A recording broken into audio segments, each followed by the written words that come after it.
ये राज्य सरकार के द्वारा और चुने हुए भारतीय जनता पार्टी के सांसद महोदय के द्वारा इन 2 वर्षों में कोई ऐसा काम बूंदी विधानसभा क्षेत्र का विकास का ये नहीं कर पाए और उपलब्धि के नाम पर 0 रही। इनसे अनुरोध किया था, इन्होंने तो यहाँ तक भी हमारे साथ जांची की कि 3000 बीघा जमीन हमारे बूंदी की होने के बावजूद भी जो इन्होंने MOU किया उसमें कोटा का नाम था, बूंदी का नाम उसमें लिखा। बूंदी का न हम झुकते हैं और न कोई हमको झुका सकता है।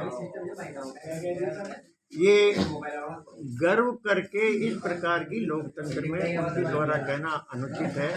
बूंदी की जनता के आवाज पर मेरे द्वारा विधानसभा में उठाए गए कारण से उनको मजबूर होना पड़ा कि कोटा के साथ बूंदी का नाम जोड़ा गया। उदारता तो हमारी थी कि बूंदी जिले में बन रहा था, कोटा का नाम होना आवश्यक नहीं था, लेकिन हम इस मामले में उदार रहे कोटा के नाम लिखने पे भी, लेकिन इस प्रकार का भेदभाव उनको नहीं करना था और जनता की मांग के आधार पर ही उन्होंने बूंदी का नाम लिखा। ये उनको सार्वजनिक रूप से स्वीकार करना चाहिए और भूल के लिए क्षमा मांगना चाहिए। जहाँ तक विकास की बात है, टाउन हॉल का उन्होंने उद्घाटन किया, नगर परिषद के भवन का उद्घाटन किया, उनका इसमें कोई योगदान नहीं था। ये पूर्ववर्ती सरकार की थी, हमने उनका शिलान्यास किया और एक बात उन्होंने जरूर ये की कि चुने हुए जनप्रतिनिधि को राज्य सरकार के आदेश होने के बावजूद भी इन दोनों ही सार्वजनिक कार्यक्रमों में विधायक को आमंत्रित नहीं किया और बूंदी की जनता का अपमान किया। लेकिन लगता है उनकी आदत में ये बात आ गई कि कोटा अभी travel front Kota travel agency का जो अभी बहुत बड़ा मार्च हुआ और शांति धारीवाल ने कोटा रिवर फ्रंट को बनाया। आने वाला हर आदमी शांति धारीवाल के उस काम की सराहना कर रहा है, लेकिन शांति धारीवाल को भी उन्होंने आमंत्रित नहीं किया। कि लोकतंत्र में अगर लोकसभा के अध्यक्ष, विधानसभा के अध्यक्ष ही विधायकों की और सांसदों के अधिकारों की रक्षा नहीं करेंगे तो इससे ज़्यादा दुर्भाग्य की बात कुछ नहीं।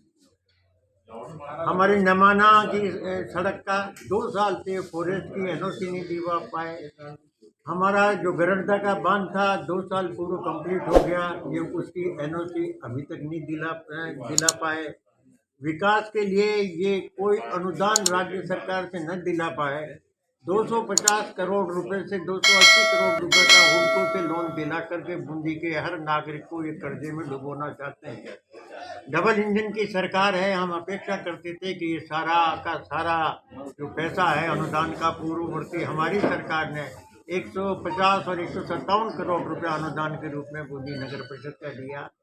1 किलोमीटर की सड़क का अनुदान ये बूंदी नगर परिषद को नहीं दिला पाए। कोई अपनी तरफ से कोई ऐसी रिमार्केबल योजना नहीं बना पाए। 17 करोड़ का जो बूंदी के टूरिस्ट डेवलपमेंट के लिए जो सौंदर्यीकरण के लिए पैसा आया था उसका टेंडर नहीं करवा पाए। इन्होंने कहा था कि ये एक फ्लाईओवर बना देंगे रंजीत साकिब के पास, उसका पेपर नहीं चला पाए।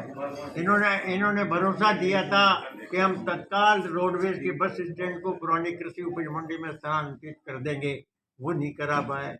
इन्होंने कहा था मिनी सचिवालय के लिए मैं कोशिश करूंगा, अभी पेपर चलाने तक भी एक भी काम मिनी सचिवालय का नहीं हुआ।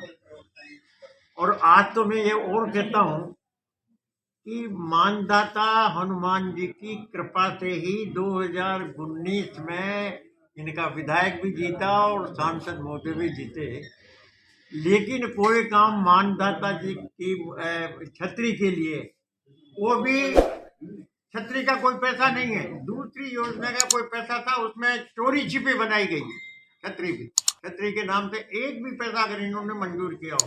रास्ते बनाने की बात की थी, बिना पैसा का पैसा ही, बल्कि फूट जा रहे थे जिनको भी उनका हाथ पकड़ना पड़ा किसी को तसल्ली देने के लिए।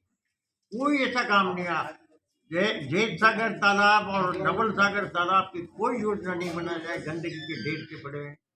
हमारे टेरेस गार्डन को डेवलप नहीं कर पाए। बूंदी को डेवलप करने के लिए उनके पास कोई विजन नहीं है। अगर विजन की बात करें तो उनको, अगर ये पैसा जो अगर वो लोन का भी ला रहे हैं, तो उनको बेस्ट आर्किटेक्ट से, जैसा कोटा चंबल रिवर फ्रंट की डिजाइन एक आर्किटेक्ट ने की, वैसी डिजाइन ये बनाए, उसके बाद इसका काम करें। लेकिन राजस्थान सरकार और माननीय सांसद महोदय, माननीय लोकसभा के स्पीकर महोदय, और तो और किसानों को जो अतिवृष्टि में जिनकी फसलें बर्बाद हुई, जिनके घर बर्बाद हुए, जो पानी में बह गए, उनको इतना अरसा गुजरने के बाद भी कि उनको आर्थिक आर्थिक सहायता नहीं दिला पाए। और इसके साथ ही आपने कोटा के कुछ नेताओं पे हिस्सेदारी का आरोप भी लगाया, कुछ नेताओं पे हिस्सेदारी का आरोप लगाया। किसका आरोप लगा? हिस्सेदारी एथेनॉल प्लांट प्लांटों में कोटा में ये जन चर्चा है एलन ग्रुप ने, और जो वहाँ के कोचिंग इंस्टीट्यूट हैं, उन्होंने ये आरोप लगाया था कि कुछ नेता वहाँ के उनसे पार्टनरशिप में मांग रहे हैं, और इसी कारण वो उनका कोचिंग का जो काम था उन्होंने दूसरी जगह शिफ्ट किया। और इसी प्रकार जो बड़े उद्योग बूंदी में लगने वाले थे, उन बड़े उद्योगों को लगने से मना किया, ऐसा उन्होंने अपने संबोधन में कहा। तो उद्योग लग रहे थे तो उनको मना क्यों किया? उद्योग जो आ रहे हैं अपनी मर्जी से लगा रहे हैं बूंदी में, तो आप मना क्यों करते हो? ये चीजें बड़े उद्योगों को आने से रोकना क्या कारण से, ये शंकाएं पैदा करता। तो इसी तरह हमारे साथ बने रहने के लिए देखते रहिए दर्शन न्यूज, जो है आप सबका अपना विश्वास। व चैनल को लाइक, शेयर व सब्सक्राइब करना ना भूलें।